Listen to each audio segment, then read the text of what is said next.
Sayangnya, aku khawatir akulah yang terlemah di antara 12 pewaris kuil tertinggi. Kurasa yang lainnya telah lulus 5 ujian dengan mengandalkan kekuatan mereka sendiri. Fang Lin berkata dalam hati. Itulah kelebihan dan kekurangan Fang Lin jika menjadi pewaris dengan mengandalkan cincin pewaris. Manfaatnya tentu saja karena mengambil jalan pintas maka sangat mudah untuk menjadi pewaris kuil tertinggi. Namun kerugiannya juga jelas. Kekuatan Fang Lin jauh lebih lemah daripada 11 pewaris lainnya. Seperti pemuda berpakaian putih yang muncul kali ini, dia juga seorang penerus, tetapi kekuatannya sangat menakjubkan. Saya melihat ada 3 paku hitam di dada anak laki-laki cantik itu. Saya benar-benar tidak tahu mengapa orang ini menusukkan 3 paku hitam ke tubuhnya tanpa alasan. Saya kira dia sakit jiwa, kata Ginseng Millennium Course. Fang Lin meliriknya, tetapi kata-kata ginseng mayat berusia 1000 tahun membuat ekspresi Fang Lin lebih serius.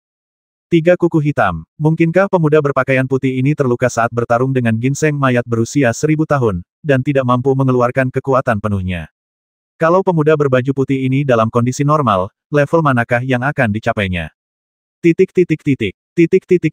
Semakin Fang Lin memikirkannya, semakin sakit kepalanya yang ia rasakan.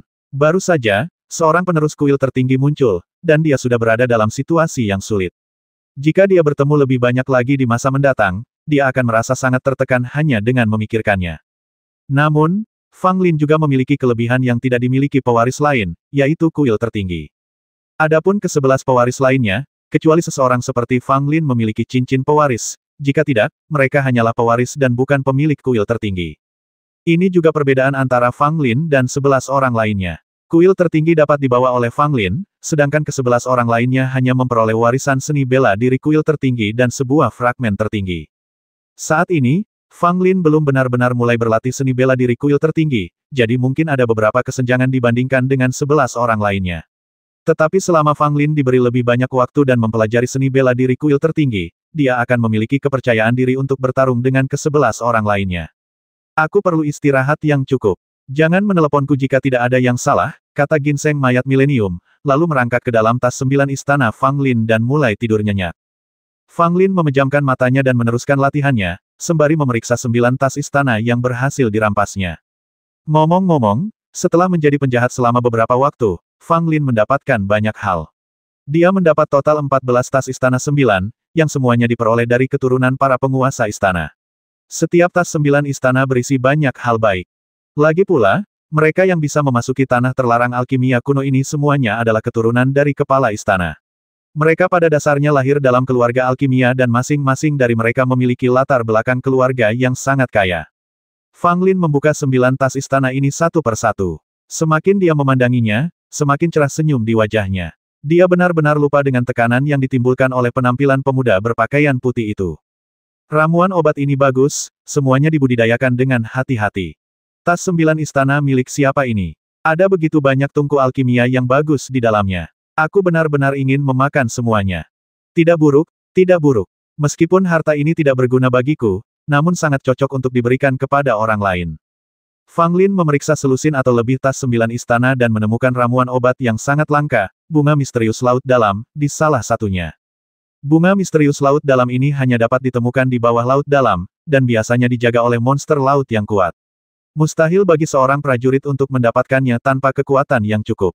Bunga Xuanzang laut dalam tidak memiliki banyak kegunaan, tetapi merupakan salah satu bahan obat utama untuk memurnikan pil nirvana. Dengan bunga misterius laut dalam ini, ditambah anggrek kuno giok salju yang kudapatkan dari Mei Yingsui sebelumnya, aku masih kekurangan 2 bahan obat utama untuk memurnikan pil nirvana. Bahan-bahan pembantu lainnya mudah didapat. Fang Lin meletakkan bunga misterius laut dalam dan bergumam. Fang Lin tidak melupakan perjanjian yang dibuatnya dengan mumi tua ketika mereka berada di Rerun Dewa Sekte Sutian di 3 kerajaan bawah. Jika bukan karena mumi tua itu, banyak orang kuat dari 3 kerajaan, termasuk dirinya, akan mati di Rerun Dewa Sekte Sutian. Fang Lin masih ingat janjinya untuk memurnikan pil nirvana untuk mumi tua itu, tetapi pil nirvana merupakan ramuan tingkat atas kelas 5, mendekati kelas 6. Fang Lin tidak memiliki kemampuan untuk memurnikannya sebelumnya, dan dia tidak memiliki ramuan yang dibutuhkan untuk memurnikan pil nirvana. Saat ini, dengan kemampuan Fang Lin saat ini, meskipun masih agak kurang, itu hampir memenuhi persyaratan, dan dia hanya kekurangan bahan obat utama. Bunga Xuanzang laut dalam dan giok salju gulan merupakan bahan obat utama untuk memurnikan pil nirvana. Sekarang Fang Lin telah mendapatkan keduanya. Setelah dua obat utama yang tersisa selesai, Fang Lin dapat mulai memurnikan pil nirvana setelah sedikit meningkatkan wilayahnya. Tentu saja, dua tanaman obat lainnya juga sangat langka. Jika Anda ingin mendapatkannya, Anda hanya bisa mengandalkan keberuntungan dan tidak bisa memaksanya. Jing Zulong, kau orang tua yang merasa nyaman sekali, sampai-sampai kau langsung tertidur, meninggalkanku dengan segala kerepotanmu. Fang Lin tersenyum pahit dan memilah isi dari sekitar selusin tas 9 istana, menyimpan yang masih berguna dan membuang yang tidak berguna, lalu memusatkan semuanya di dalam tas 9 istana miliknya sendiri. 10 hari berikutnya berlalu, dan Fang Lin berhasil maju lagi, berhasil memasuki tingkat ke-7 Tianyuan. Setelah mencapai tingkat ke-7 Tianyuan, Fang Lin dapat terus berlatih dan mencoba mencapai tingkat ke-8 Tianyuan, tetapi dia tidak melakukannya. Masa kultivasi ini telah mencapai serangkaian terobosan, yang perlu dikonsolidasikan. Setelah alamnya sepenuhnya sempurna, akan lebih aman untuk menerobos ke tingkat ke-8 Tianyuan. Setelah meminum beberapa pil, Fang Lin keluar dari tempat peristirahatannya 3 hari kemudian dan bertemu Dugu Nian yang telah menunggu dengan tidak sabar. Kamu akhirnya keluar, Dugu Nian berkata sambil mengeluh. Fang Lin tersenyum, menepuk tas 9 istana, dan mengeluarkan banyak pil. Semua ini adalah pil yang membantu dalam kultivasi. Pil-pil itu tidak berguna bagiku, jadi aku akan memberikan semuanya kepadamu, kata Fang Lin. Dugu Nian melihat pil tersebut dan memperlihatkan ekspresi terkejut. Dia juga seorang alkemis, jadi dia secara alami dapat mengetahui kualitas pil tersebut. Pil yang dikeluarkan Fang Lin pada dasarnya di atas tingkat 3, dan sebagian besarnya sangat bermanfaat bagi prajurit Tianyuan.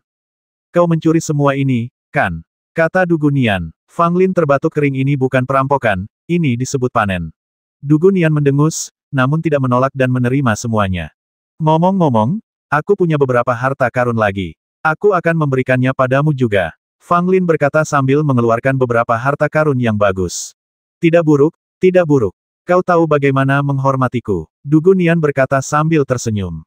Fang Lin melotot padanya dan menepuk dahinya. Setelah memainkan musik, Fang Lin segera meninggalkan kuil tertinggi, meninggalkan Dugu Nian yang menggertakkan giginya di dalam. Fang Lin muncul di gurun. Tiba-tiba, Fang Lin tampaknya merasakan sesuatu dan mengeluarkan lencana alkemisnya. Ini berita tentang Huang Yao. Fang Lin sedikit mengernyit dan mendengarkan dengan penuh perhatian. Lencana aliansi alkimia memungkinkan para alkemis untuk meninggalkan jejak satu sama lain dan berkomunikasi satu sama lain melalui lencana, yang lebih praktis daripada menggunakan kepingan giok. Membantu. Setelah mendengar ini, Fang Lin menyingkirkan lencananya dan langsung menuju ke arah yang dikatakan Huang Yao. 1 jam kemudian, Fang Lin menemukan Huang Yao dan beberapa orang lainnya. Fang Lin, kamu akhirnya di sini. Huang Yao mulai cemas, dan ketika dia melihat Fang Lin muncul, dia langsung merasa seperti melihat seorang penyelamat. Fang Lin melihat sekeliling. Ada cukup banyak orang yang berkumpul di sini, lebih dari selusin atau lebih. Pada dasarnya semua keturunan kepala aula lainnya sudah ada di sini. Ketika yang lain melihat Fang Lin muncul, mereka semua menjadi waspada. Reputasi sebagai pencuri yang kejam bukan sekadar omong kosong. Meskipun mereka beruntung dan tidak pernah dirampok oleh Fang Lin, mereka masih sangat takut padanya. Bahkan dapat dikatakan itu adalah rasa takut. Namun, ada 2 orang lainnya yang memandang Fang Lin dengan ramah. Seperti Huang Yao, kedua orang ini adalah pewaris 2 aula lainnya yang memiliki hubungan baik dengan aula Zhenbei. Mereka telah diinstruksikan oleh masing-masing kepala aula untuk saling mendukung di tanah terlarang Gudan. Apa yang telah terjadi? Fang Lin bertanya, tetapi dia telah melihat sebuah prasasti batu tak jauh darinya. Kami menemukan prasasti kuno ini. Berdasarkan informasi yang kami terima, selama kami mengungkap rahasia yang terkandung dalam prasasti tersebut, kami dapat membuka ladang pengobatan kuno yang tersegel. Huang Yao segera berkata, sambil menunjuk ke prasasti batu terpencil tak jauh dari sana. Mendengar ini, Fang Lin memperhatikan dengan saksama. Hanya ada beberapa baris teks pada prasasti batu itu, tetapi ada gambar aneh terukir di atasnya. Fang Lin, izinkan aku memperkenalkan 2 orang kepadamu. Ujar Huang Yao sambil memperkenalkan kedua penerus kepala aula pada Fang Lin. Keduanya adalah pemuda. Mungkin karena mereka berasal dari keluarga alkimia, mereka sedikit sombong. Namun, mereka cukup ramah terhadap Fang Lin. Mereka tampaknya tahu betapa kuatnya Fang Lin dan tidak berani berpura-pura di depannya. Orang lain bersikap sopan padanya, jadi Fang Lin secara alami juga bersikap sopan kepada mereka. Mereka saling menyapa dan mengenal satu sama lain. Dia mengetahui bahwa salah satu dari mereka bernama Sun Zhenghai dan yang lainnya bernama Qin Yu, dan mereka memang berasal dari keluarga alkemis. Saya Yang Songqi dari Istana Zhenxi. Saya ingin berkenalan dengan Saudara Fang. Seorang pemuda berjubah ungu maju ke depan, mengepalkan tinjunya dan bertukar nama dengan Fang Lin. Ketika Fang Lin mengetahui bahwa pria ini berasal dari Istana Zenshi, dia tahu bahwa orang ini adalah penerus Lu Feng. Lu Feng pasti telah memerintahkan Yang Songqi untuk menghidupi dirinya sendiri di tanah terlarang Gudan. Ternyata itu adalah Saudara Yang. Aku sudah banyak mendengar tentangmu. Fang Lin berkata sambil tersenyum. Yang Songqi menatap Fang Lin dalam-dalam, masih menyimpan beberapa keraguan dalam hatinya. Dia tidak tahu mengapa Tuan Lu Feng memintanya untuk membangun hubungan baik dengan Fang Lin dan memintanya untuk membantu Fang Lin semampunya di tanah terlarang Gudan. Adapun yang lainnya, Fang Lin tidak terlalu memperhatikan mereka dan hendak melangkah maju untuk melihat prasasti batu itu. Hah, apa maksudmu? Fang Lin memandang selusin orang yang berdiri di depannya dan bertanya sambil tersenyum. Fang Lin, prasasti batu ini ditemukan oleh kita semua. Ini bukan milikmu saja. Kami tidak ingin kau ikut campur. Kami harap kau pergi, kata keturunan kepala Ola yang memimpin. Tanpa terkecuali, belasan orang ini memusuhi Fang Lin, karena kekuatan Fang Lin terlalu kuat dan membuat mereka merasa terancam. Jika misteri prasasti batu ini terpecahkan, dan semua orang memasuki ladang pengobatan kuno, maka dengan kekuatan Fang Lin, dialah yang akan memperoleh manfaat paling banyak dari ladang pengobatan, sedangkan yang lain akan memperoleh lebih sedikit. Ini bukan situasi yang ingin mereka lihat. Bagaimanapun, semua orang egois dan semua orang ingin mendapatkan lebih banyak, dan Fang Lin adalah pesaing terbesar mereka. Selama Fang Lin tidak diizinkan berpartisipasi, akan jauh lebih adil bagi mereka untuk bersaing di bidang pengobatan kuno. Ling Zhongru, apa maksudmu? Bukankah Fang Lin adalah penerus kepala istana? Dia juga memenuhi syarat untuk menyelidiki misteri prasasti batu bersama kita. Huang Yao segera berkata. Mendengar ini, Fang Lin menatap pemimpin itu dan langsung mengerti. Ternyata orang ini dari keluarga Ling. Tak heran ia merasa wajahnya tampak familiar saat menatap orang itu. Ternyata dia adalah saudaranya Ling Zongtian. 3 orang jenius dari keluarga Ling, Ling Zhongru, Ling Zhongri, dan Ling Zongtian, semuanya bersinar terang dan merupakan 3 orang muda paling menonjol dari keluarga Ling. Ling Zhongru menatap Fang Lin dengan dingin dan berkata, orang ini telah merampok 9 tas istana dari puluhan ahli waris istana. Dia penjahat. Kita harus melawannya bersama-sama. Benar sekali, Fang Lin tidak boleh bertindak bersama kita. Keberadaan orang ini akan mengancam keselamatan kita. Hanya dengan mengecualikannya, kita dapat memastikan bahwa kita semua memperoleh sesuatu. Keturunan kepala Ola lainnya juga angkat bicara, semuanya berdiri di pihak Ling Zhongru, ingin menggunakan kekuatan kelompok untuk menyingkirkan Fang Lin. Fang Lin, jika kamu tahu apa yang baik untukmu, pergilah sendiri. Ling Zhongru berkata dengan sedikit kebanggaan di matanya. Dengan begitu banyak keturunan kepala istana yang berdiri di sisinya, dia yakin bahwa dia dapat memaksa Fang Lin mundur. Ling Zhongru, kamu bertindak terlalu jauh. Aku mengundang Fang Lin ke sini, dan dia tidak akan pergi. Huang Yao berkata dengan marah. Sun Zhenghai, Qin Yu dan Yang Songqi semuanya berdiri di sisi Fang Lin dan menghadapi semua orang. Jika kalian ingin berdiri bersama Fang Lin, maka pergilah bersama-sama. Sungguh memalukan bergaul dengan bandit jahat. Ling Zhongru berkata dengan sedikit godaan di bibirnya. Huang Yao dan teman-temannya sangat marah. Ling Zhongri sebenarnya ingin mengusir mereka semua dan memonopoli bidang pengobatan kuno. Ling Zhongru punya rencana yang bagus. Dia tahu bahwa tidaklah bijaksana untuk menghadapi Fang Lin karena kekuatan pribadi Fang Lin terlalu kuat. Namun kini Ling Zhongru telah mengumpulkan keturunan para penguasa istana lainnya, dan ketika mereka bersatu, mereka pun menjadi kekuatan yang sangat dahsyat. Ling Zhongru yakin bahwa kecuali Fang Lin gila, dia tidak akan pernah berani melawan selusin dari mereka. Meskipun Fang Lin telah merebut 9 tas istana dari lebih dari selusin keturunan kepala Ola sebelumnya, dia hanya mengalahkan mereka satu persatu. Sekarang karena jumlah mereka sudah lebih dari selusin, mustahil bagi Fang Lin untuk menyerang mereka. Selama mereka memaksa Fang Lin pergi dan melenyapkan ancaman terbesar, mereka bisa mendapatkan lebih banyak panen dari ladang pengobatan kuno tanpa perlu khawatir ada yang bersaing dengan mereka. Fang Lin memandang orang-orang ini dengan jijik, terutama Ling Zhongru, dan menggelengkan kepalanya sedikit, matanya penuh penghinaan. Kau begitu naif. Apa kau pikir kau bisa membuatku menyerah seperti ini? Fang Lin tertawa, sarkasmenya terlihat jelas. Tatapan mata Ling Zhongru tampak suram. Jika kamu tahu batas kemampuanmu, kamu seharusnya mengambil inisiatif untuk mundur, jika tidak, kami tidak akan bersikap sopan kepadamu. Huang Yao memelototi Ling Zhongru dan anak buahnya, sementara Sun Zhenghao, Qin Yu dan Yang Songqi semuanya tampak ketakutan. Lagi pula, Ling Zhongru dan anak buahnya berjumlah banyak dan kuat, dan memang tidak mudah untuk diprovokasi. Fang Lin mencibir kalian, Aku tidak ingin melakukan apapun kepada kalian, tetapi kalian hanya ingin membuatku kesal. Mendengar ini, tatapan mata Ling Zongru dan yang lainnya tiba-tiba berubah tajam. Apakah kamu, Fang Lin, masih ingin menyerang kita semua? Kamu terlalu sombong. Ling Zongru mencibir. Dia merasa Fang Lin hanya menggertak. Tidak peduli seberapa kuat Fang Lin, mustahil baginya untuk bertarung melawan lebih dari selusin dari mereka. Huang Yao dan teman-temannya memandang Fang Lin dengan khawatir. Dalam situasi saat ini, bahkan jika Fang Lin sangat kuat, pihak lain memiliki lebih banyak orang dan mustahil untuk mengalahkan mereka dengan dua tinju. Bukannya aku sombong, tapi kamu yang terlalu sombong. Aku berani melawan bahkan orang kuat yang memiliki tulang spiritual. Di mataku, kamu hanyalah sekumpulan sampah. Senyum di wajah Fang Lin menghilang, digantikan oleh penghinaan dan penghinaan yang mendalam. Anda, Ling Zongru dan yang lainnya langsung marah.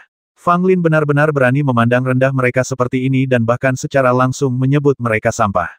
Tidak seorang pun dapat menoleransi hal ini. Keluar, Fang Lin berteriak dengan marah, dan aura yang melonjak keluar dari tubuhnya, disertai dengan ledakan raungan, menyapu orang-orang di depannya. Ling Zongru adalah orang pertama yang terkena aura Fang Lin. Ekspresinya tiba-tiba berubah dan dia mundur berulang kali. Belasan penerus ketua aula lainnya juga berada dalam kondisi yang amat menyedihkan, sempoyongan ke sana kemari, seakan-akan tersapu oleh angin kencang. Bahkan Duan Hongyan dan 3 orang lainnya pun sudah kutangani. Kalian hanya segerombolan pengecut dan guk-guk. Fang Lin melangkah maju, dan segera energi internal yang kuat berubah menjadi kaki raksasa yang menginjak langit, dan menghentakkannya dengan ganas ke arah Ling Zongru dan yang lainnya. Hal ini membuat Ling Zongru dan yang lainnya ketakutan. Mereka semua hanyalah prajurit Tianyuan tanpa urat spiritual apapun. Namun, kekuatan langkah Fang Lin lebih kuat dari para prajurit Vena spiritual biasa. Ayo serang bersama, Ling Zongru berteriak dan mengambil langkah pertama. Energi internal dalam tubuhnya melonjak keluar dan menghantam kaki raksasa yang menakutkan itu. Yang lainnya tidak berani menahan diri dan mereka semua menggunakan keterampilan unik mereka atau mengorbankan harta mereka dalam upaya untuk melawan Fang Lin. Sayangnya, orang yang mereka hadapi adalah Fang Lin, seorang cabul yang bisa mengalahkan para pendekar Vena spiritual. Kaki raksasa itu turun dengan dentuman keras, membawa serta kekuatan dahsyat dan momentum yang tak tertahankan, langsung menekan Ling Zongru dan yang lainnya. Ling Zongru dan yang lainnya terjatuh ke tanah sambil menyemburkan darah satu persatu. Beberapa penerus kepala istana yang lebih lemah bahkan lebih lesu, dan jelas bahwa mereka terluka parah. Meskipun kekuatan Ling Zongru menonjol di antara semua orang, dia hanya berada di tingkat ke-9 Tianyuan, dan dialah yang pertama menanggung beban serangan itu. Pada saat ini, dia ditekan oleh kaki raksasa itu, dan an-an dalamnya tampak bergeser.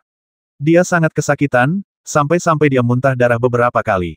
Adegan ini mengejutkan Huang Yao, Sun Zhenghai dan orang lain di belakang Fang Lin. Mereka tampak ketakutan, menyaksikan semua itu dengan ngeri. Tidak mungkin. Ini sungguh menakutkan. Kaki raksasa yang menopang langit itu turun dan langsung menghancurkan Ling Zongru dan lebih dari selusin keturunan kepala aula ke tanah. Kekuatan dan sarana menakjubkan. Apakah ini? Ling Zongru dan yang lainnya merasakan sakit di tubuh mereka dan pikiran mereka benar-benar kacau. Apa yang sedang terjadi? Ada lebih dari selusin dari kami yang berkumpul bersama, tetapi kami semua ditendang oleh Fang Lin. Ling Zongru dan yang lainnya tidak mempercayai hasilnya. Mereka tidak mau mengakui bahwa mereka begitu lemah hingga tidak mampu menahan satu serangan pun dari Fang Lin. Namun inilah realitanya. Bahkan jika Ling Zongru dan yang lainnya tidak mau mempercayainya, mereka harus menghadapi hasil ini. Apakah kamu yakin? Fang Lin tidak terus menyerang mereka, dan berkata dengan tenang. Pertanyaan ini membuat Ling Zongru dan yang lainnya tampak jelek. Mereka merasa begitu malu hingga mereka berharap bisa segera merangkak ke dalam tanah. Itu sangat memalukan. Mereka berkumpul bersama, bermaksud untuk menyingkirkan Fang Lin dan memaksanya mundur. Namun, mereka tidak menyangka Fang Lin begitu kuat dan tidak takut sama sekali pada mereka. Dia langsung menendang mereka, membuat mereka menyadari betapa kuatnya Fang Lin. Beraninya kau menyerang kami. Kau benar-benar membuat masalah besar. Ling Zongru meraung, wajahnya memerah, seolah dia marah dan malu. Fang Lin berkata oh dan muncul di depan Ling Zongru seperti hantu tanpa keraguan sedikitpun. Dia mengangkatnya tanpa berkata apa-apa. Ketika yang lain melihat kejadian itu, mereka semua mundur ketakutan, takut kalau si gila Fang Lin ini akan berbuat sesuatu yang gila. Apa yang akan kau lakukan? Aku peringatkan kau, kau telah memprovokasi keluarga Lingku. Jika kau bersikap kasar padaku, kau tidak akan mendapat tempat di Liga Dan. Ling Zongru meraung dengan ganas. Sekalipun dia dipegang oleh Fang Lin, dia tetap saja bersikap sangat sombong. Fang Lin menggelengkan kepalanya berulang kali, menatap Ling Zongru dengan tatapan kasihan orang-orang dari keluarga bangsawan. Apakah mereka semua memiliki masalah dengan otak mereka?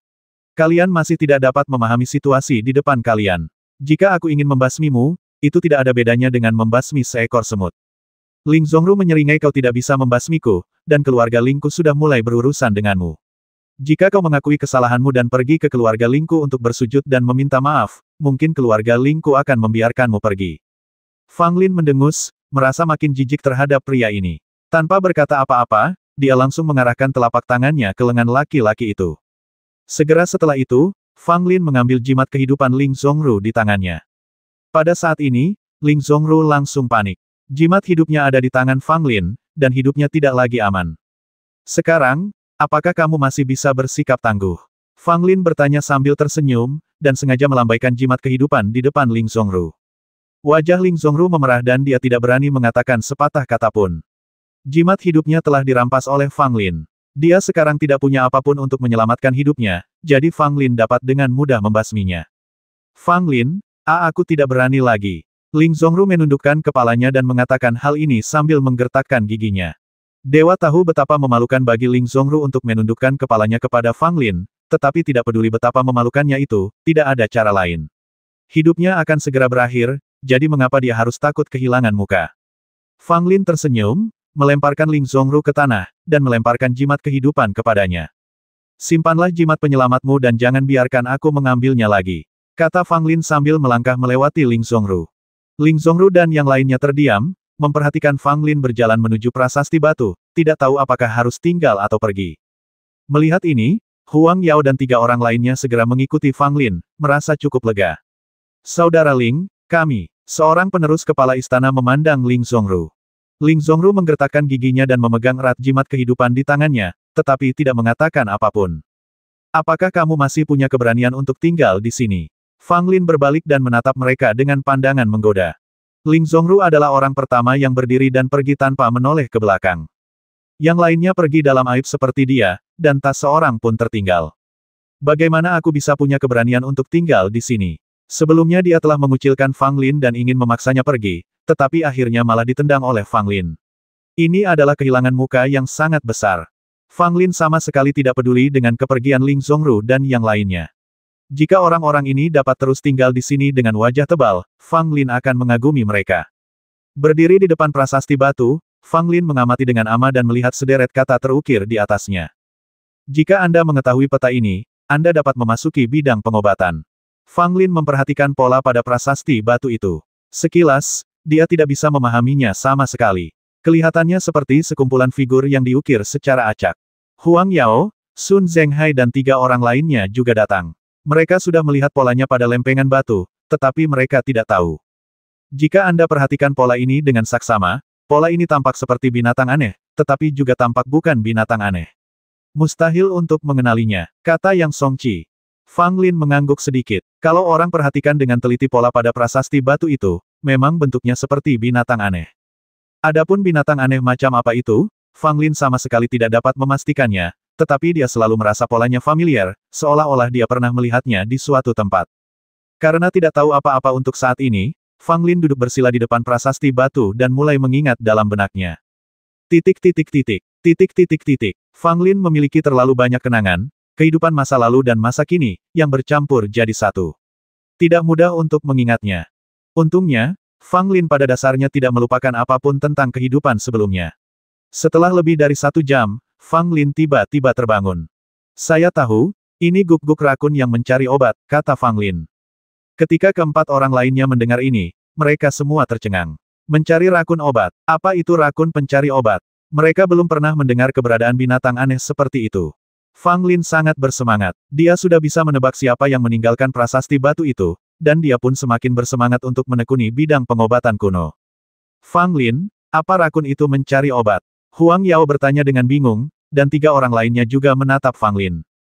Fang Lin tidak tahu harus berbuat apa. Dia mungkin satu-satunya orang di era ini yang mengetahui tentang binatang aneh, rakun pencari obat. Rakun pencari obat adalah binatang aneh yang dapat mencari obat-obatan langka di seluruh dunia. Bahkan bahan obat yang paling langka pun dapat ditemukan oleh rakun pencari obat. Bagi para alkemis, rakun pencari obat memiliki peran yang tak terbayangkan. Namun, rakun pencari obat sangat langka karena hewan ini memiliki kemampuan reproduksi yang sangat buruk. Pada awal kehidupan Fang Lin sebelumnya, hanya ada 2 atau 3 rakun pencari obat yang tersisa di dunia.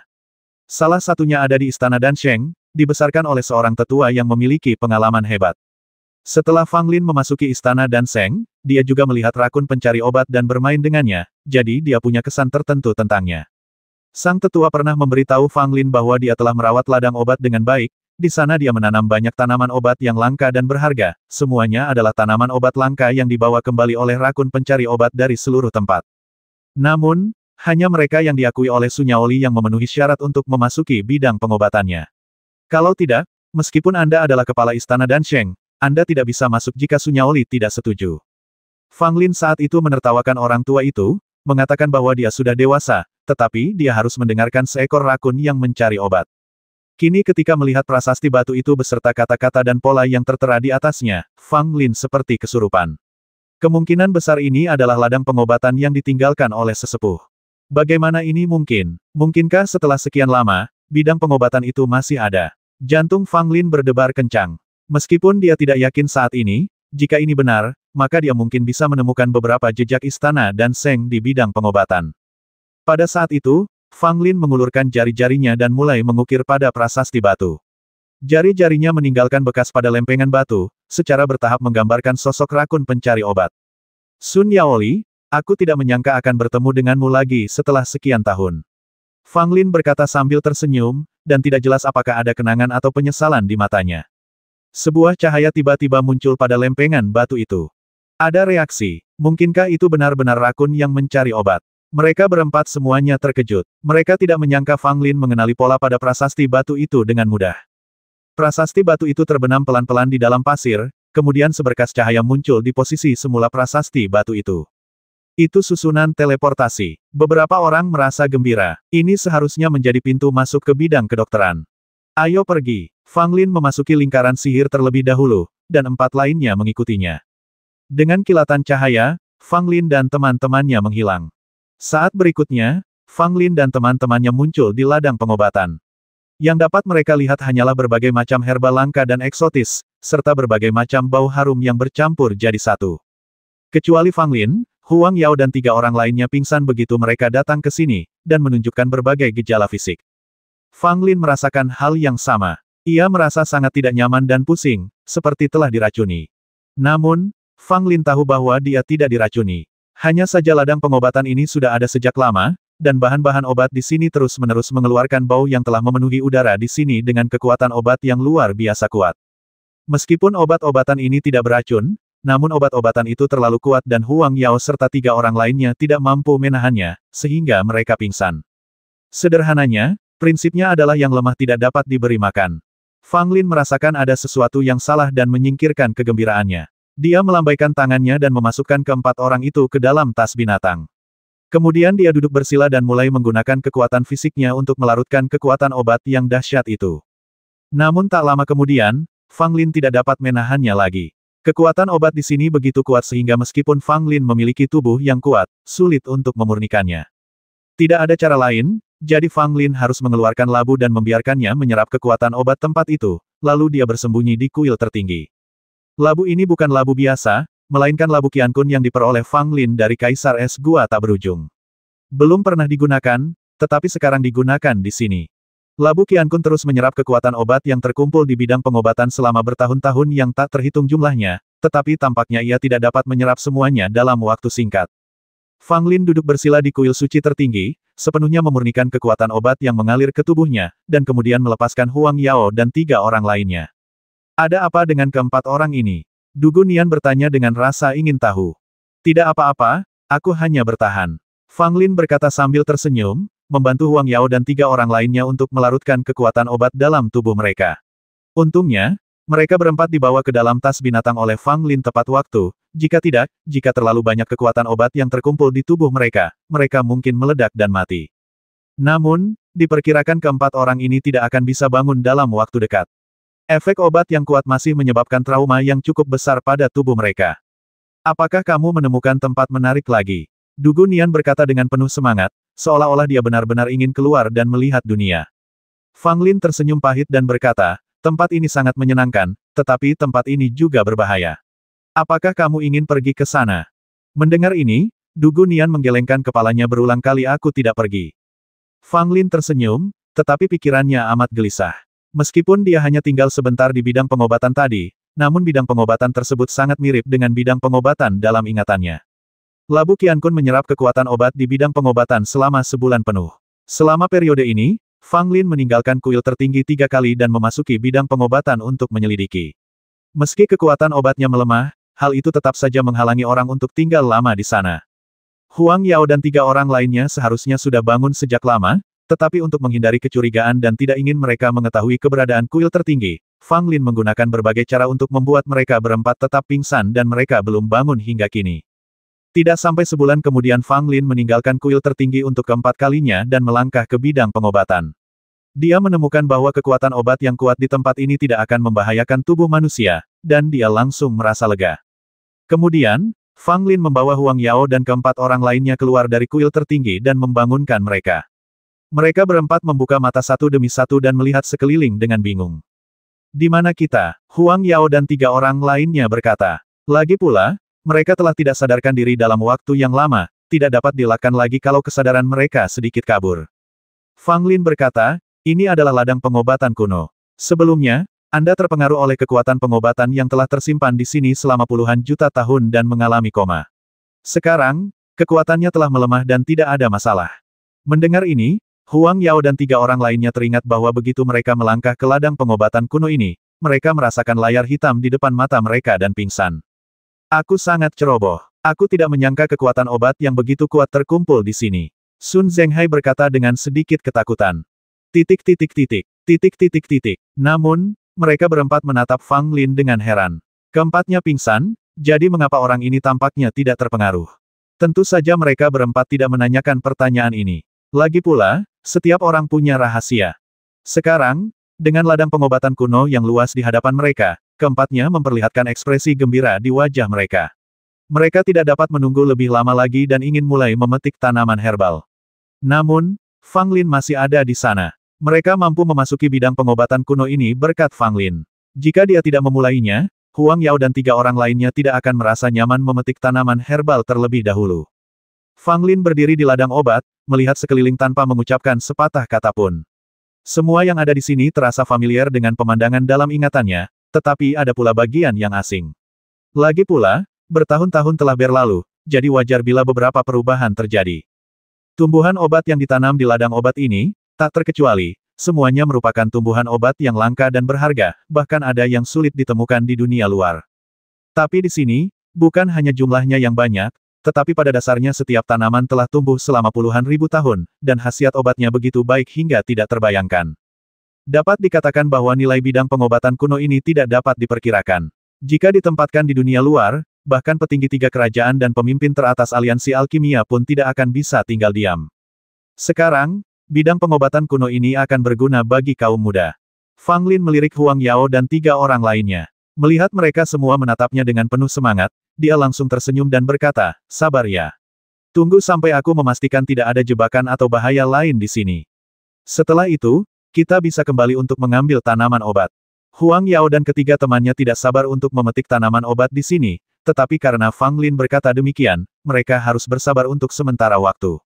Lagi pula, mereka sudah tiba di ladang pengobatan kuno ini, bisakah ladang pengobatan ini menumbuhkan kaki dan berjalan sendiri?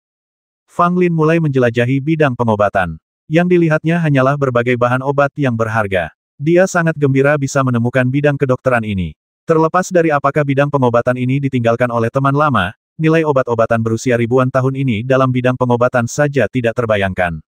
Ketika sampai di tepi ladang obat, Fang Lin melihat sebuah kursi rotan yang hidup dan menumbuhkan cabang-cabang serta tunas-tunas baru. Karena kekuatan obat di bidang pengobatan ini begitu kuat, kursi rotan pun ikut ternutrisi dan memiliki vitalitas, serta akan tumbuh kembali. Fang Lin masih ingat kursi rotan ini. Di masa lalu, seorang lelaki tua dengan wajah damai biasa tidur siang di atasnya. Ketika saya melihat kursi rotan ini sekarang, saya hampir dapat mendengar dengkuran halus lelaki tua itu saat ia tertidur. Tanpa sadar, Fang Lin tersenyum, tetapi senyumnya sedikit sedih. Segala sesuatu dari masa lalu telah lenyap, meninggalkan Fang Lin sendirian di era aneh ini. Mampu melihat beberapa benda lama dari masa lalu adalah sedikit penghiburan. Di belakang kursi rotan, tersimpan beberapa tas besar berisi pupuk spiritual. Pupuk spiritual ini khusus digunakan untuk membudidayakan bahan-bahan obat. Mereka dapat mendorong pertumbuhan bahan obat dan meningkatkan kualitas bahan obat. Anda tidak perlu melihat untuk mengetahui bahwa pupuk rohani ini masih dapat digunakan, dan bahkan setelah sekian lama berlalu, tidak ada perubahan. Ketika Fang Lin melihat pupuk spiritual ini, sebuah ide tiba-tiba muncul di benaknya, dan begitu ide ini muncul, dia tidak dapat menahannya. Saya ingin mengambil semuanya dari bidang pengobatan ini. Fang Lin berkata dalam hatinya. Begitu pikiran ini muncul di benaknya, Fang Lin sudah membuat keputusan. Sebagai seorang alkemis, alangkah hebatnya jika Anda dapat membawa serta ladang pengobatan yang luas dan subur. Nilai bidang pengobatan di depan kita ini begitu besar sehingga cukup membuat orang kuat manapun iri. Jika Fang Lin diminta untuk memilih antara ladang pengobatan ini dan kuil tertinggi, dia pasti akan memilih ladang pengobatan tanpa ragu-ragu. Terlebih lagi, bidang pengobatan ini memiliki arti khusus bagi Fang Lin. Menyimpannya juga merupakan salah satu cara untuk mengenang dan menunjukkan rasa rindu kepada para penghuni istana dan Sheng terdahulu. Setelah menenangkan dirinya dan berjalan mengelilingi ladang obat 2 kali untuk memastikan semuanya benar, Fang Lin kembali ke Huang Yao dan 3 orang lainnya. Mereka berempat menatap Fang Lin dengan penuh semangat, menunggu Fang Lin mengatakan sesuatu. Melihat lelaki itu seperti ini, Fang Lin tersenyum dan berkata, "Kamu boleh memetik satu dari setiap ramuan obat di sini, tapi ingat, jangan mengambil lebih dari yang bisa kamu ambil." Huang Yao dan 3 orang lainnya mengerutkan kening ketika mendengar ini mengapa kita hanya dapat memilih satu tanaman dari setiap spesies. Fang Lin menggelengkan kepalanya dan berkata, "Kalian semua harus mengerti bahwa terlalu banyak sama buruknya dengan terlalu sedikit. Aku akan melakukan hal yang sama seperti kalian dan hanya memilih satu dari setiap jenis. Jika aku memilih terlalu banyak, aku khawatir aku tidak akan bisa pergi dari sini." Setelah kata-kata ini diucapkan, meskipun Huang Yao dan 3 orang lainnya masih agak bingung dan heran, mereka mengangguk setuju. Pada saat itulah mereka berempat mulai memetik tanaman obat. Fang Lin memperhatikan mereka dalam diam. Meskipun itu bukan pengawasan, jika salah satu dari keempat orang itu diam-diam ingin mengambil lebih banyak, Fang Lin harus bersikap kejam. Untungnya, Huang Yao dan 3 orang lainnya sangat sadar. Mungkin mereka khawatir tidak akan bisa pergi jika meminum terlalu banyak, jadi mereka berempat mengikuti instruksi Fang Lin dan hanya memetik satu dari masing-masing ramuan obat. Meski begitu, hasil panen keempat orang itu sangat besar. Lagi pula, tidak ada ramuan obat di sini yang biasa, dan bahkan ramuan obat biasa akan menjadi luar biasa setelah tumbuh selama 10.000 tahun. Ah! Tiba-tiba, teriakan terdengar dari mulut Qin Yu yang sedang memetik tanaman obat. Fang Lin segera bergegas mendekat, dan ketika dia melihat penampilan Qin Yu, hatinya hancur. Ada apa? Huang Yao, Sun Zhenghai dan Yang Songqi juga bergegas mendekat. Ketika mereka bertiga melihat penampilan Qin Yu, mereka semua terkesiap dan tanpa sadar mundur 2 langkah. Qin Yu terjatuh ke tanah, wajahnya gelap, seluruh tubuhnya membusuk, dan tubuhnya gemetar terus-menerus. Bagaimana ini bisa terjadi? Huang Yao dan 2 orang lainnya sangat terkejut. Qin Yu tampak sangat menakutkan. Fang Lin mengerutkan kening dan menatap beberapa bunga hitam di samping Qin Yu. Ini adalah bunga hati ungu Yuluo, tidak heran ini terjadi. Fang Lin berkata sambil menggelengkan kepalanya, memberi isyarat kepada mereka bertiga bahwa Qin Yu tidak bisa diselamatkan lagi. Ketika ketiganya mendengar bahwa itu adalah bunga hati ungu Yuluo, mereka langsung ngeri. Ini adalah bunga beracun yang dikabarkan dapat membasmi siapapun yang menyentuhnya. Sekuat apapun tubuhnya, dilarang keras untuk bersendewa langsung dengan tubuhnya, kalau tidak dia pasti mati. Fang Lin sebelumnya tidak menyadari bahwa ada bunga hati ungu yang mengerikan ditanam di ladang obat ini. Kalau saja dia mengetahuinya lebih awal, tragedi seperti ini tidak akan terjadi. Qin Yu meninggal. Dia tidak dapat bertahan lama. Dia meninggal dalam kesakitan dan berubah menjadi tumpukan tulang. Daging dan darahnya telah terkorosi seluruhnya. Titik. Racun bunga hati ungu Yuluo sangat kuat. Setelah keracunan, satu-satunya cara untuk menyelamatkan hidup Anda adalah dengan segera memotong bagian yang beracun. Huang Yao dan 2 orang lainnya semuanya memiliki ekspresi sedih di wajah mereka. Mereka semula mengira ini adalah kesempatan besar, tetapi mereka tidak menyangka ternyata itu akan berubah menjadi tragedi.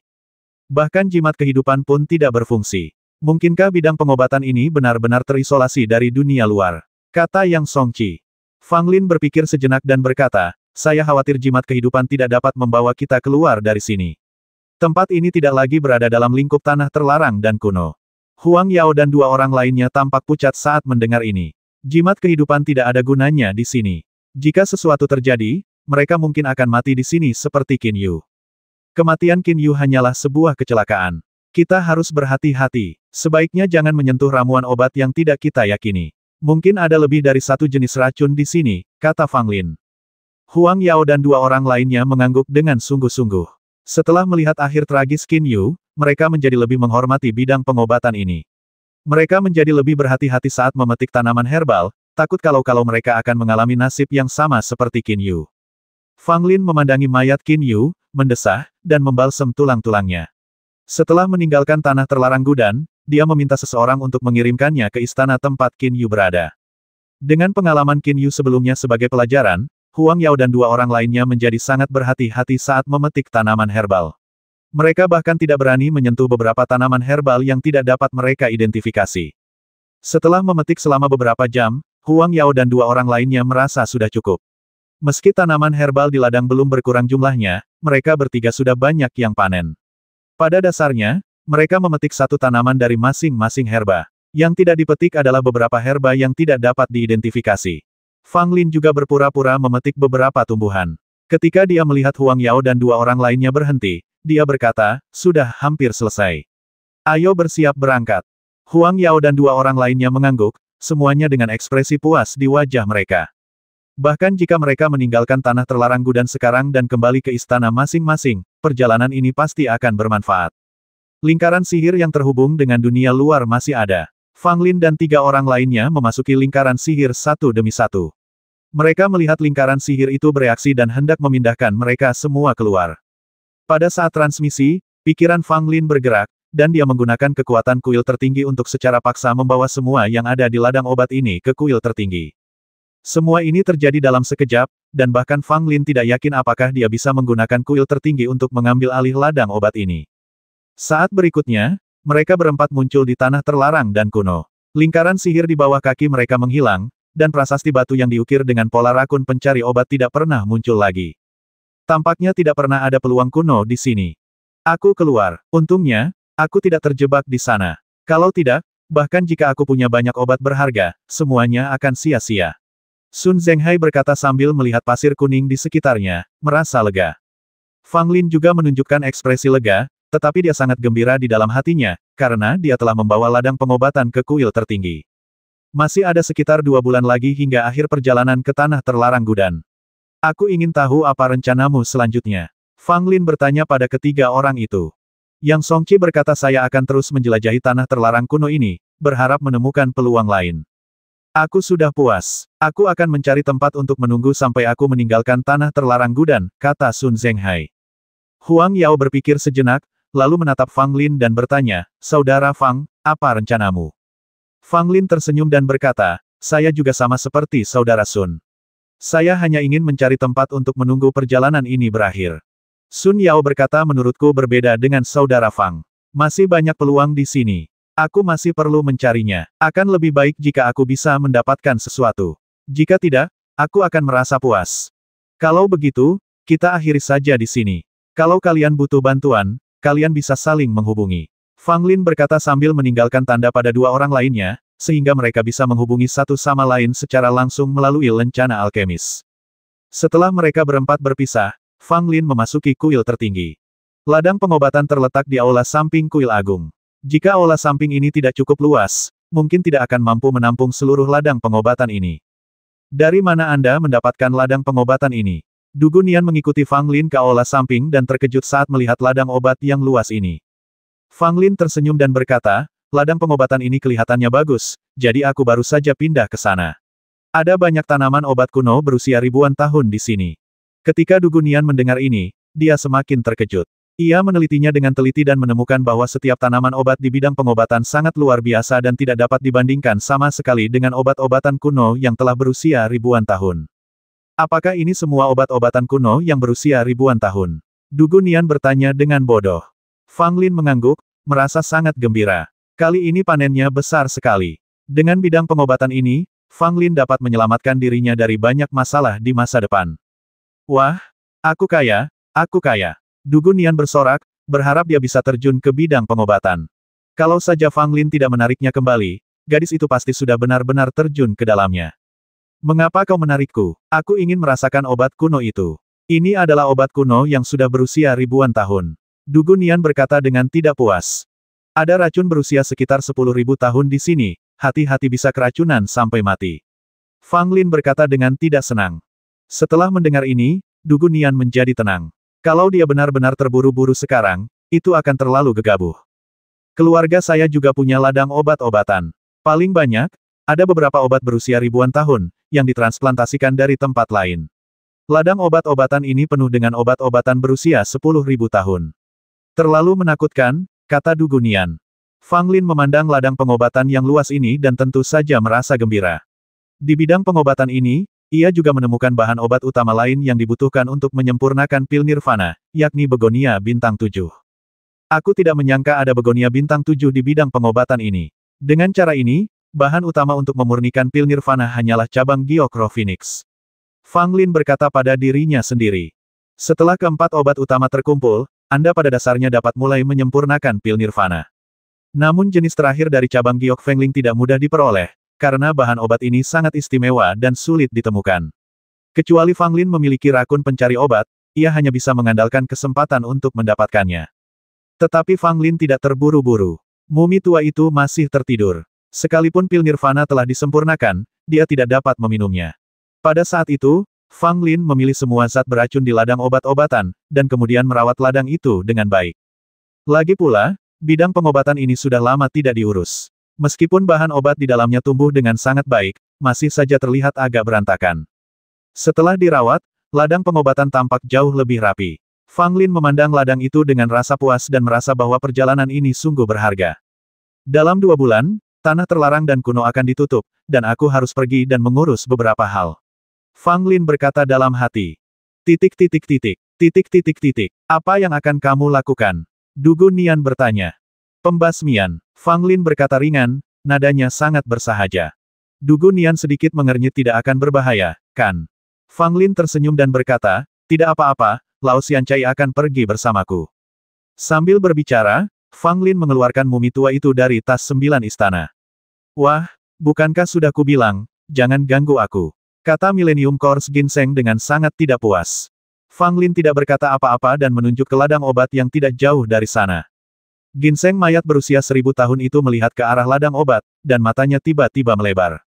Biarkan aku pergi. Aku ingin menjelajahi lautan pengobatan kuno. Biarkan aku lewat. Ginseng mayat berusia 1000 tahun itu menendang-nendang anggota tubuhnya dengan liar, mencoba melepaskan diri dari tangan Fang Lin. Jika kau sudah selesai bekerja denganku, aku akan menghadiahimu ramuan obat kuno, kata Fang Lin. Itulah yang kau katakan. Jangan menipu pria yang tidak bersalah dan baik hati sepertiku. Ginseng mayat berusia 1000 tahun itu melotot ke arah Fang Lin. Fang Lin dan Du Gunian merasakan hawa dingin di perut mereka. Orang tua ini sungguh tidak tahu malu. Dia bahkan mengaku dirinya tidak bersalah dan baik hati. Itu sungguh menjijikkan. Ikutlah denganku. Kali ini, mari kita hadapi pria tampan itu bersama-sama, kata Fang Lin. Ketika mendengar akan berhadapan dengan pemuda berpakaian putih, Millennium Course Ginseng langsung menjadi heboh. Ditambah dengan rangsangan pengobatan kuno, Millennium Course Ginseng sangat bersemangat untuk bertarung. Kalahkan bocah cantik itu sampai mati. Ginseng mayat berusia 1000 tahun itu terus berteriak. Anak laki-laki tampan itu tidak mudah dihadapi. Aku harus menggunakan beberapa trik. Fang Lin berpikir dalam hati dan sudah punya ide. Langit dipenuhi pasir kuning, dan seorang pemuda berpakaian putih berjalan di tengah angin dan pasir. Nafas tak kasat mata meresap ke udara, dan tidak ada setitik pun pasir atau kerikil yang mengotori tubuhnya, yang masih bersih dan seputih salju. Akan tetapi, pemuda berpakaian putih itu tampak sangat buruk wajahnya, dan 3 kuku hitam di dadanya agak terasa sakit. Sepertinya aku tidak bisa bertarung dengan orang lain untuk saat ini, dan aku tidak bisa menggunakan seni bela diri kuil tertinggi dengan mudah. Pemuda berpakaian putih itu memandangi 3 kuku hitam di dadanya, dengan kebencian di matanya. Jika bukan karena kamu, yang telah menancapkan 3 paku penghancur jiwa ke tubuhku, aku tidak akan mampu menahan penderitaan selama ratusan tahun ini. Jika kamu membiarkanku menyingkirkan paku penghancur jiwa ini, aku akan membuatmu membayar harganya. Pemuda berpakaian putih itu berkata sambil merasakan kebencian yang amat dalam terhadap orang yang telah menancapkan paku-paku penghancur jiwa itu ke dalam tubuhnya. Angin dan pasir semakin kencang, dan ada tanda-tanda badai pasir akan segera terbentuk. Pemuda berpakaian putih itu menghilang dengan cepat bagaikan angin. Tak lama kemudian, pemuda berpakaian putih itu menyadari sesuatu yang aneh. Seseorang mengikutinya, dan fragmen tertingginya juga merespons. Apakah itu dia lagi? Pemuda berpakaian putih itu menggertakkan giginya, membuka mata rohaninya di dahinya, melihat sekeliling, dan ekspresinya sedikit muram. Anak manis, kita ketemu lagi. Terdengar suara tawa yang keras, dan ginseng mayat berusia 1000 tahun itu berubah wujud menjadi Fang Lin dan langsung menyerbu ke arah pemuda berpakaian putih itu. Siapa kamu? Pemuda berpakaian putih itu mengerutkan kening. Dia tidak mengenal orang ini, tetapi nada suaranya sangat mirip dengan pria paruh baya yang pernah dilawannya sebelumnya. Aku telah mengubah wajahku, tetapi kau, anakku yang manis, tidak bisakah kau mengenali aku? Mayat milenium ginseng tertawa dan tanpa basa-basi lagi, meninju pemuda berbaju putih itu.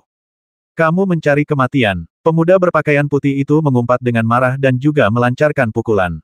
Kedua tinju itu saling bertabrakan bagaikan dua batu keras kepala.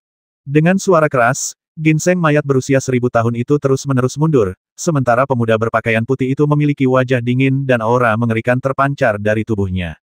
Hei, kenapa kamu, anak cantik, tampak menjadi jauh lebih kuat dari sebelumnya? Ginseng mayat milenium menggoyangkan lengannya dan berbicara dengan wajah Fang Lin, dengan ekspresi agak cabul. Kamu terlalu lemah. Pemuda berpakaian putih itu berkata dengan dingin, dan saat dia menggerakkan tubuhnya, energi internalnya yang luar biasa melonjak keluar.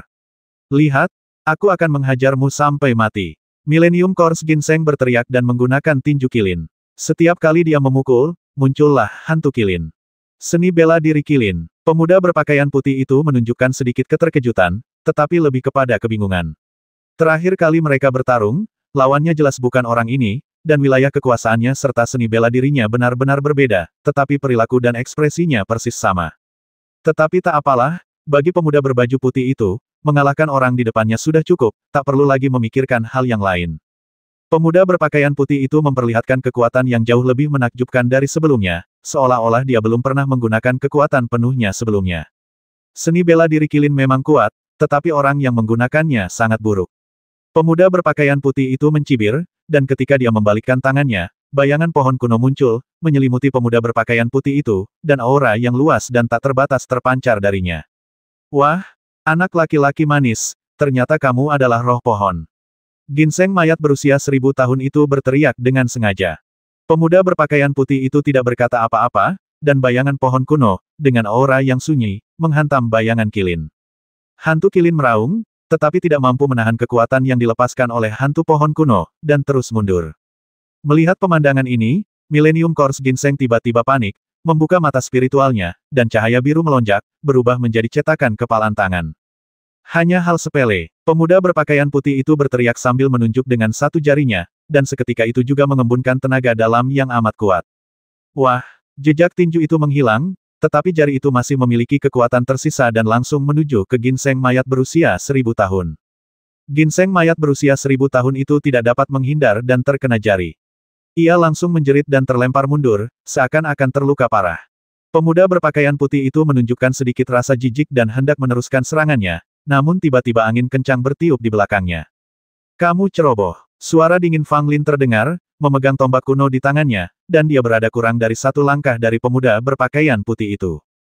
Fang Lin muncul sangat tiba-tiba. Dia menggunakan keterampilan tubuh tanpa jejak yang sudah lama tidak digunakannya dan diam-diam mendekati bagian belakang pemuda berpakaian putih itu. Dengan tombak di tangan dan aura pembasmi di matanya, Fang Lin sedikit kagum. Dia ingin menyingkirkan pemuda berpakaian putih itu sesegera mungkin. Seorang prajurit Vena spiritual biasa tidak akan mampu mendeteksi pendekatan Fang Lin. Bahkan jika dia melakukannya, dengan hanya satu langkah di antara mereka, dia tidak akan mempunyai waktu atau kesempatan untuk bereaksi terhadap serangan kuat Fang Lin. Tetapi kali ini Fang Lin salah perhitungan.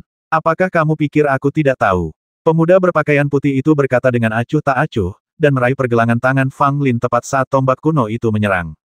Wajah Fang Lin tiba-tiba berubah warna. Dia kehilangan inisiatif dan ingin mundur, tetapi dia mendapati bahwa pemuda berpakaian putih itu sangat kuat, memegang pergelangan tangan Fang Lin erat-erat seperti lingkaran besi. Keluar, Fang Lin berteriak dengan marah, dan tombak kuno di tangannya meledak dengan aura pembasmi yang mengerikan. Meskipun aku punya senjata ajaib, sayangnya kekuatannya terlalu lemah.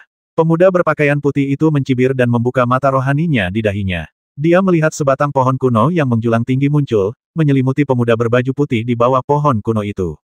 Ledakan, aura pembasmi dari tombak kuno itu menyeruak keluar, semuanya tercurah ke bayangan pohon kuno yang menjulang tinggi, namun sama sekali tidak mampu melukai pemuda berpakaian putih itu. Titik titik titik, titik titik titik, otang pembawa sial, kok bocah cantik ini bisa sekuat itu? Si ginseng mayat milenium berteriak sambil memutar bola matanya, seakan ingin melarikan diri. Fang Lin memegang tombak kuno di tangannya dan menatap dingin ke arah pemuda berpakaian putih. Terutama ketika dia menatap bayangan pohon-pohon kuno yang menjulang di sekitarnya, dia merasakan sedikit berat di hatinya. Pemuda berpakaian putih itu pakaiannya berkibar-kibar, dan bayangan pohon kuno itu melayang-layang, menatap Fang Lin dan ginseng mayat berusia 1000 tahun dengan acuh tak acuh. Kalian berdua sama saja, aku tidak tahu kenapa, tapi selama aku menyingkirkan kalian berdua, kurasa semuanya akan menjadi jelas, kata pemuda berpakaian putih itu. Fang Lin menggertakkan giginya diam-diam. Dia harus mengakui bahwa dia telah salah perhitungan. Kekuatan pemuda berpakaian putih ini tak disangka-sangka kuatnya. Tampaknya dia menahan diri saat bertarung melawan Kaisar Xuan yang menjelma dari ginseng mayat berusia 1000 tahun. Kali ini, ia bekerja sama dengan Millennium Course Ginseng dan ingin membasmi pemuda berbaju putih itu secara tiba-tiba, tetapi ia masih terlihat jelas. Kamu pasti akan mati hari ini, kata Fang Lin. Meskipun itu sedikit kesalahan, rencana tidak dapat mengikuti perubahan. Tidak peduli apa, keadaan sudah sampai pada titik ini dan dia hanya bisa menerima kenyataan. Akan lebih baik jika dia bisa membasmi pemuda berpakaian putih itu. Sekalipun dia tidak dapat menyelesaikannya, masih ada cara untuk melarikan diri. Benar sekali, kau pasti akan mati. Kakek ini pasti akan menghajarmu hingga terkapar ke tanah, kata ginseng mayat milenium. Dan tiba-tiba dia berubah wujud menjadi seorang pemuda berpakaian putih. Ketika pemuda berpakaian putih itu melihat ini, alisnya langsung mengernyit dan dia merasa makin bingung. Fang Lin diam-diam mengagumi dalam hatinya. Teknik transformasi ginseng mayat berusia 1000 tahun ini sangat kuat. Itu benar-benar berubah wujud menjadi seorang pria muda berpakaian putih. Ini akan menjadi tontonan yang bagus untuk ditonton. Lihatlah akar pohon tuaku. Mayat ginseng berusia 1000 tahun itu berteriak, dan bayangan pohon kuno muncul di atas kepalanya, menghantam keras ke arah pemuda berpakaian putih itu. Konyol, pemuda berpakaian putih itu mendengus dingin, dan bayangan pohon-pohon kuno di sekitarnya berdiri diam seperti gunung, membiarkan bayangan pohon-pohon kuno yang tercipta dari ginseng mayat berusia 1000 tahun itu menghantamnya. Hanya terdengar suara teredam, dan pemuda berpakaian putih itu tidak bergerak sedikitpun. Bayangan pohon kuno yang menutupi seluruh tubuhnya masih ada, tetapi sedikit redup. Bayangan pohon kuno yang dikorbankan oleh ginseng mayat milenium telah menghilang sepenuhnya dan tidak mampu menembus pertahanan pemuda berpakaian putih. Kamu bisa meniru gerakanku, tapi kamu tidak bisa meniru kekuatanku yang sebenarnya, kata pemuda berpakaian putih itu. Auranya menjadi lebih kuat, dan dia benar-benar mencapai tingkat tulang spiritual. Hal ini membuat wajah Fang Lin langsung berubah. Ternyata pemuda berbaju putih ini menyembunyikan kekuatan aslinya dan memiliki kesaktian yang demikian dahsyat. Sekarang tampaknya fragmen tertinggi seharusnya ada di tanganmu. Pemuda berpakaian putih itu menatap Fang Lin dengan ekspresi menggoda di wajahnya. Lalu apa? Fang Lin menanggapi dengan dingin. Pemuda berpakaian putih itu menggelengkan kepalanya sedikit. Saya merasa sedikit aneh. Dengan kekuatanmu, bagaimana kau bisa menjadi penerus kuil suci? Apakah standar penerus kuil suci sudah sangat rendah selama bertahun-tahun? Kata-kata itu merupakan penghinaan total terhadap Fang Lin, karena di mata pemuda berpakaian putih itu, kekuatan Fang Lin sama sekali tidak cukup untuk menjadi penerus kuil. Fang Lin mencibir, bagaimana denganmu? Mengapa kamu tidak menggunakan seni bela diri kuil tertinggi? Apakah kamu belum mempelajarinya, atau kamu tidak berani menggunakannya? Pemuda berpakaian putih itu tampak tenang seperti biasa. Dia mengulurkan tangan dan langsung meraih Fang Lin. Mengapa aku harus menggunakan seni bela diri kuil tertinggi untuk menghadapimu? Kata pemuda berpakaian putih itu. Tangannya yang besar disertai dengan tenaga dalam yang dahsyat, seolah ingin menindas Fang Lin dalam satu gerakan. Fang Lin tidak berani ceroboh. Dia memegang tombak kuno di tangannya dan merangsang kekuatan sebenarnya dari tombak kuno itu. Ledakan, rambut merah dan mata merah muncul pada Fang Lin lagi. Aura pembasmi yang mengerikan memenuhi seluruh tubuh Fang Lin, dan tombak kuno itu meledak dengan aura yang sangat menakutkan. Membasmi, Fang Lin meraung dan mengacungkan tombak kuno miliknya, menusuk tepat ke arah tangan besar yang bersiul ke arahnya. Disertai aura pembasmi yang luar biasa, tombak kuno dan tangan besar saling beradu dengan keras, bagaikan pertikaian antara langit dan bumi, atau konfrontasi antara air dan api. Darah muncrat keluar dari mulut Fang Lin, tetapi keganasan di matanya menjadi lebih intens, seolah-olah dia telah dipengaruhi oleh tombak kuno. Fang Lin ingin melawan pemuda berpakaian putih itu dengan nyawanya. Mencari kematian, pemuda berpakaian putih itu berwajah muram. Bayangan sebuah pohon tua beterbangan, ribuan dahan dan daun berguguran. Dengan aura pembasmi yang melindungi tubuhnya, dahan dan dedaunan yang jatuh terus-menerus mengenai tubuh Fang Lin, tetapi semuanya terhalang oleh aura pembasmi. Bayangan pohon kuno muncul tepat di atas Fang Lin dengan kekuatan agung, seolah-olah berasal dari zaman kuno. Meskipun belum tiba, momentum itu telah menyebabkan Fang Lin merasakan sakit luar biasa di sekujur tubuhnya, seolah-olah seluruh tubuhnya akan runtuh. Pohon Moro Suci. Mulut Fang Lin berdarah saat dia menggertakkan giginya dan mengucapkan nama pohon kuno itu. Kau benar-benar mengenal pohon ini, yang berarti kau memiliki pengetahuan. Meninggal di bawah pohon Moro Suci adalah kematian yang pantas. Pemuda berpakaian putih itu berkata sambil tersenyum. Meskipun dia memegang tombak kuno di tangannya, kekuatan pohon Moro Suci terlalu kuat. Jika tingkatan Fang Lin lebih tinggi, dia mungkin bisa menahannya. Namun saat ini, situasinya kritis dan akan segera ditumpas oleh pohon suci Namara. Tanpa ragu-ragu, Fang Lin menamparkan tas 9 istana dan mengeluarkan pedang berwarna merah darah, bermaksud menggunakan kekuatan 2 senjata ajaib untuk melawan penindasan pohon suci Moro. Tetapi pada saat ini, ginseng mayat milenium menjerit dan berubah wujud menjadi Raja Ibel kura-kura raksasa. Otang pembawa sial, aku mempertaruhkan nyawaku. Ginseng mayat berusia 1000 tahun itu berubah menjadi kura-kura raksasa dan menggunakan tubuh besarnya untuk menghantam bayangan pohon suci Moro. Pada saat ini, seluruh tanah terlarang Gudan tampak bergetar. Orang kuat yang bertanggung jawab atas tanah terlarang dan kuno di Liga dan tiba-tiba terkejut. Tepat pada saat itu, mereka mengira tanah terlarang dan kuno akan runtuh. Apa? Pemuda berpakaian putih itu terkejut. Bayangan pohon Moro Suci hampir hancur. Memanfaatkan kesempatan ketika hantu pohon suci Moro hampir roboh oleh kura-kura raksasa, Fang Lin mengeluarkan raungan yang menggelegar, memegang tombak kuno, dan bergegas menuju hantu pohon suci Moro. Dengan suara keras, hantu pohon Moro Suci akhirnya tidak dapat bertahan lagi dan dihancurkan oleh tombak kuno, berubah menjadi titik-titik cahaya dan menghilang. Bukan hanya itu saja, Fang Lin pun memegang tombak, penuh dengan hawa membasmi, dan menerkam pemuda berpakaian putih itu bagaikan binatang buas. Pemuda berpakaian putih itu tampak terkejut, tetapi lebih seperti ekspresi muram. Dia hendak menggunakan jurus pembasmi aslinya untuk membasmi lawannya, namun tanpa diduga, 3 paku pembasmi jiwa yang keluar dari dadanya tiba-tiba meledak. Engah, seteguk darah hitam menyembur keluar, membuat pakaian anak laki-laki berpakaian putih itu tak lagi putih bersih, dan malah semakin mengejutkan. Melihat hal itu, Fang Lin pun tahu bahwa pemuda berpakaian putih itu sedang dalam kondisi yang tidak baik, ia pun langsung menjadi bernafsu membasmi dan ingin menghabisinya dalam sekali gerakan. Apa yang kau pikirkan tentangku? Kau tidak cukup baik. Meski pemuda berpakaian putih itu muntah darah, dia tetap tidak panik sama sekali. Dia menepuk dahinya dan peti mati tembaga hijau berkarat itu terbang keluar. Dengan suara keras, tombak kuno itu menghantam peti mati tembaga hijau berkarat itu dengan keras, menyebabkan peti itu bergetar seketika dan gelombang udara yang mengerikan menyapu.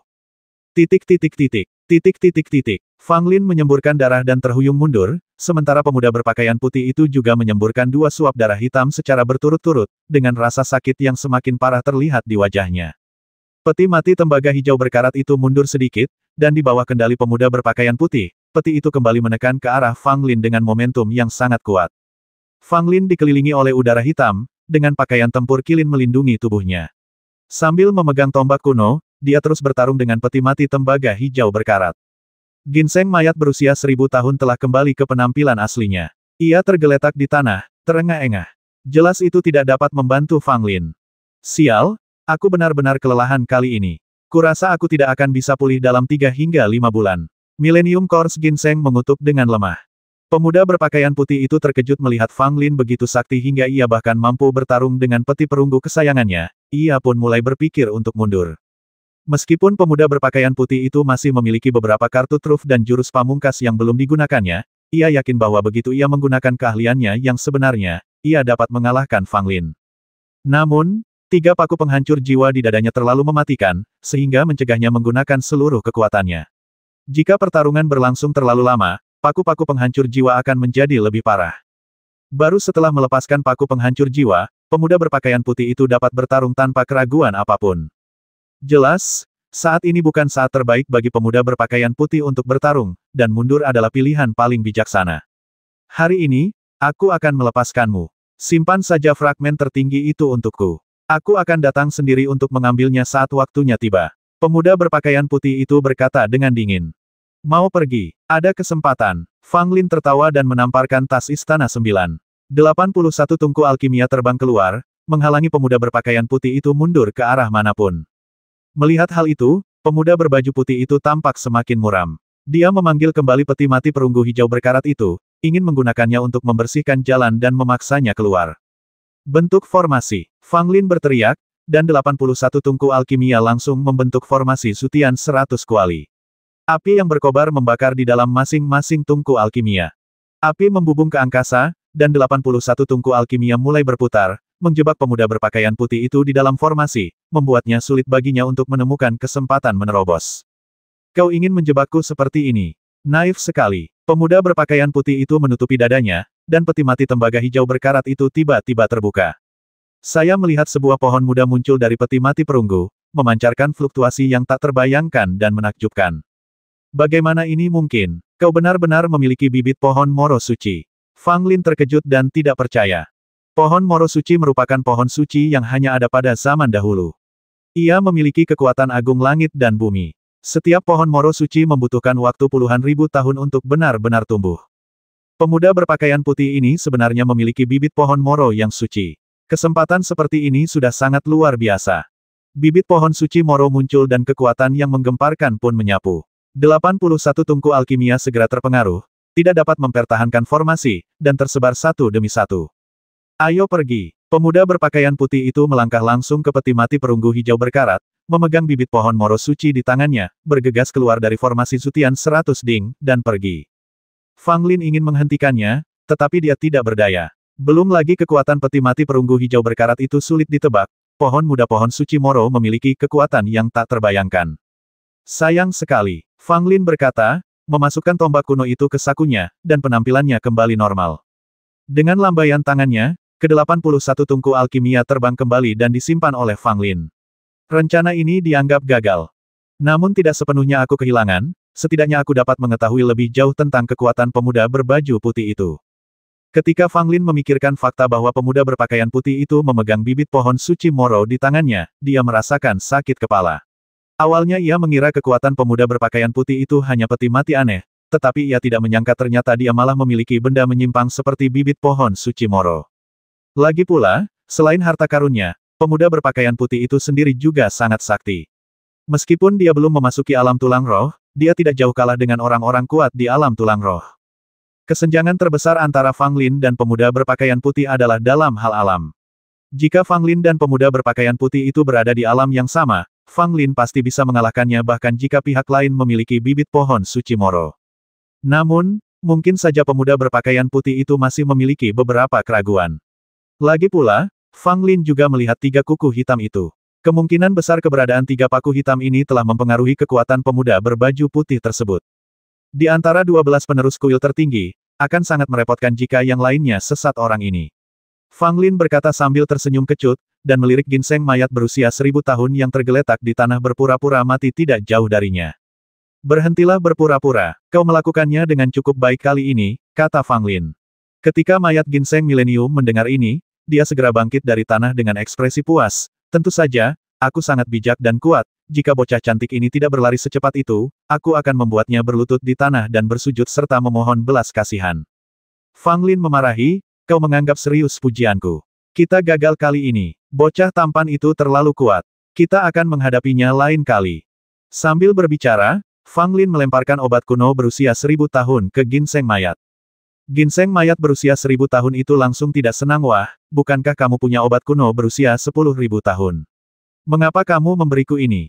Fang Lin tersenyum dan berkata, siapa yang bilang aku akan memberimu obat kuno berusia 1000 tahun? Bukankah kamu baru hidup selama 1000 tahun? Kamu masih ingin minum obat kuno berusia 1000 tahun? Kamu terlalu banyak berpikir. Ginseng mayat berusia 1000 tahun itu sangat marah. Awalnya dia mengira bisa mendapatkan obat kuno berusia 10.000 tahun dan memuaskan nafsu makannya, tetapi dia tidak menyangka bahwa dia ditipu oleh Fang Lin.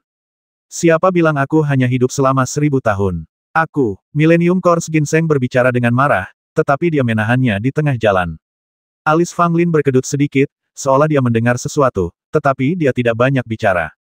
Dalam sekejap mata, 2 bulan berlalu. Saat seberkas cahaya jatuh, Fang Lin yang tengah duduk bersila di gunung tandus dan berlatih dengan tenang, langsung dibawa pergi dari tanah terlarang dan kuno. Waktunya untuk pergi telah tiba. Bukan hanya Fang Lin saja, bahkan para keturunan dari ketua aula yang masih berada di tanah terlarang dan kuno pun semuanya diutus keluar dari tanah terlarang dan kuno oleh cahaya penuntun dan kembali ke aula masing-masing. Sekalipun ada yang tidak mau dan ingin tinggal di tanah terlarang Gudan lebih lama lagi, tidak ada yang dapat mereka lakukan. Waktunya telah habis, dan tidak peduli betapa tidak relanya mereka hanya dapat dibawa pergi oleh cahaya penuntun. Hanya ada satu orang yang paling istimewa. Itu adalah pria muda berpakaian putih. Karena dia tidak berasal dari istana manapun dan terbangun dari tanah terlarang dan kuno, tidak ada cahaya penuntun yang menyinarinya. Menurut akal sehat, dia akan ditahan di daerah terlarang Gudan. Namun seberkas cahaya lain jatuh dan membawa pergi pemuda berpakaian putih itu. Di istana Zhenbei, sosok Fang Lin muncul di lingkaran sihir. Ye Mengxian dan beberapa tetua istana Zhenbei telah menunggu lama. Kamu kembali. Ye Mengxian berkata dengan ekspresi rumit dan tak berdaya di wajahnya. Bukan hanya dia saja, beberapa tetua kuil Zhenbei lainnya juga memperlihatkan ekspresi aneh. Fang Lin keluar dari lingkaran sihir dan memperhatikan bahwa Ye Mengxian dan yang lainnya tampak aneh. Dia bertanya, apakah guru dan para tetua tidak menyambut saya kembali? Ye Mengxian menggelengkan kepalanya. Bukan begitu, hanya saja apa yang kau lakukan di tanah terlarang pil kuno itu benar-benar keterlaluan, dan itu membuat istana Zhenbei ku berada di bawah banyak tekanan saat ini. Fang Lin terkejut, lalu dia mengerti apa yang dimaksud Ye Mengxian. Dia menyentuh hidungnya dan berkata dengan canggung, sekarang kita sudah merampok mereka, apakah kita akan mengembalikannya? Ye Mengxian tertawa. Tentu saja tidak perlu mengembalikannya, tetapi kemarahan selusin Master Aula masih perlu diredakan. Saya rasa guru sudah menemukan solusinya. Sekarang saya merasa lega, Fang Lin berkata sambil membungkuk. Ye Mengxian tersenyum dan berkata, aku punya cara, tapi itu akan membuatmu sedikit kesulitan. Fang Lin mendengar ini dan langsung memasang wajah masam guru, saya baru saja kembali dari tanah terlarang pil kuno dan sudah sangat menderita. Apakah Anda ingin saya menderita lagi? Bukankah ini sama saja dengan meminta nyawa Anda? Beberapa tetua kuil Zhenbei berkata dengan nada tidak senang, jika kamu tidak begitu ceroboh, kamu tidak akan menyebabkan begitu banyak masalah. Tahukah kamu bahwa para penguasa kuil itu hampir menyerang kuil Zhenbei kita beberapa hari yang lalu? Fang Lin merasakan sakit kepala ketika mendengar ini. Dia tidak menyangka hal itu akan mengakibatkan konsekuensi serius seperti itu. Saat itu, Fang Lin berpikir bahwa setelah merampok 9 tas istana dari keturunan para penguasa istana itu, mungkin akan menimbulkan masalah, namun ia berpikir bahwa dengan identitas para penguasa istana itu, mereka seharusnya tidak menjadikannya target. Sekalipun ada masalah, dengan adanya kepala istana Ye Mengxian yang menanganinya, hal itu tidak akan berpengaruh padanya. Sekarang tampaknya Fang Lin masih tahu terlalu sedikit tentang 32 istana. Ini adalah kesempatan untuk menargetkan istana Zhenbei. Bagaimana bisa selusin kepala istana membiarkannya begitu saja? Sekarang kami punya cara untuk menghadapimu, yaitu dengan mengirimmu ke Abyss dan Well, memenjarakanmu selama 100 hari, lalu melepaskanmu. Kata Ye Mengxian. Mendengar Ye Mengxian berbicara tentang sumur pil jurang, beberapa tetua istana Zhenbei yang hadir semuanya tampak khawatir. Abyss dan Well, apa tempat itu? Apakah berbahaya? Fang Lin bertanya. Ye Mengxian berkata di tempat yang berbahaya, akan sering terjadi letusan energi tanah. Bagi para alkemis dengan kekuatan seni bela diri yang tidak memadai, memasuki Abyss de Guk-Guk sangatlah berbahaya, tetapi bagimu, tinggal di sana selama 100 hari seharusnya tidak menjadi masalah. Fang Lin merasa lega setelah mendengar itu. Kalau saja tempatnya berbahaya dan memancar energi bumi, maka dia tidak akan berada dalam bahaya apapun. Namun, sumur alkimia Abyss yang akan kamu kunjungi kali ini cukup istimewa. Beberapa alkemis pernah dipenjara di sana dan kemudian menghilang secara misterius. Ye Mengxian mengganti topik pembicaraan. Hilang secara misterius. Fang Lin mengerutkan kening. Ye Mengxian melirik Fang Lin dan berkata, itu memang menghilang secara misterius. Tidak ada yang aneh di bawah sumur alkimia Abyss, tetapi para alkemis itu tidak meninggalkan jejak sedikitpun. Seolah-olah mereka telah menguap dari muka bumi. Sejauh ini, tidak ada petunjuk atau petunjuk. Setelah jeda, Ye Mengxian melanjutkan, tetapi hal semacam ini hanya terjadi 3 kali. Mungkin kamu beruntung dan tidak akan mengalami nasib buruk seperti itu. Kamu bisa keluar dari Abyss dan Well dengan damai. Fang Lin memasang wajah masam. Tidak bisakah aku masuk? Ye Mengxian menghela napas dan menggelengkan kepalanya. Ini sudah menjadi hukuman yang paling ringan untukmu. Meskipun kamu dapat melakukan apapun yang kamu inginkan di tanah terlarang dan kuno, belasan kepala aula ini bekerja sama untuk menghukummu. Bahkan jika aku meminta bantuan dari tetua, aku hanya dapat membantumu sampai titik ini. Ketika Fang Lin mendengar ini, dia tahu bahwa dia harus pergi ke Abyss Dunwell. Meskipun kehilangan misterius ini agak menakutkan, Fang Lin percaya bahwa peruntungannya tidak akan seburuk itu. Jika dia tinggal di sana dengan jujur, selama 100 hari, dia akan baik-baik saja saat keluar. Kau tidak akan membiarkanku pergi sekarang, kan? Kata Fang Lin. Paling lama 10 hari. Setelah 10 hari, kamu akan dibawa ke Abyss Dunwell. Kata Ye Mengxian. Fang Lin mengangguk. Masih ada 10 hari tersisa, yang merupakan waktu yang cukup untuk beristirahat. Ngomong-ngomong, Tuan, ini tubuh Qin Yu. Tolong kirim seseorang untuk mengirimkannya kembali. Kata Fang Lin sambil menyerahkan kotak kayu berisi tubuh Qin Yu kepada Ye Mengxian. Ya, Ye Mengxian mengangguk. Begitu Fang Lin kembali ke kediamannya, banyak alkemis datang mengunjunginya, tetapi Fang Lin menolak menemui mereka semua dan mengusir mereka semua. Dengan lambaian tangannya, Du Gunian dilepaskan dari kuil agung. Gadis ini hanya keluar untuk mencari udara segar selama 2 bulan terakhir saat dia berada di tanah terlarang Gudan, yang benar-benar membuatnya tercekik. Fang Lin memberitahu Du Gunian bahwa dia akan dibawa ke sumur dan jurang. Setelah mendengar ini, Du Gunian memutar matanya ke arah Fang Lin dan berkata sambil tersenyum, kamu hanya bisa menyalahkan dirimu sendiri atas kesalahanmu sendiri. Sekarang kamu akan dihukum, kan? Fang Lin tersenyum pahit. Kamu masih saja melontarkan komentar sarkastis. Jika aku menghilang di sumur ramuan jurang itu, aku akan melihat apakah kamu akan merasa cemas atau tidak. Du Gunian menahan senyumnya dan tampak khawatir. Kalau tidak, pikirkanlah cara lain agar tidak pergi ke Abyss Dunwell, kata Du Gunian. Dia tidak ingin Fang Lin benar-benar menghilang di Abyss Dunwell.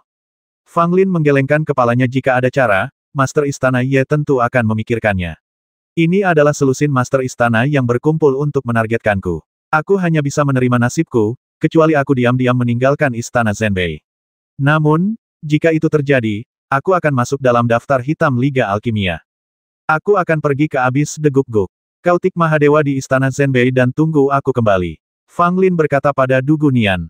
Dia tampak sangat santai dan tidak terlalu khawatir. Du Gunian ingin pergi bersama Fang Lin, tetapi kali ini Fang Lin sama sekali tidak setuju dan bersikeras agar Du Gunian tinggal di Istana Zhenbei. Tak berdaya, Du Gunian terpaksa menurut. Pada hari ke-10, orang-orang yang datang untuk mengawal Fang Lin tiba. 820.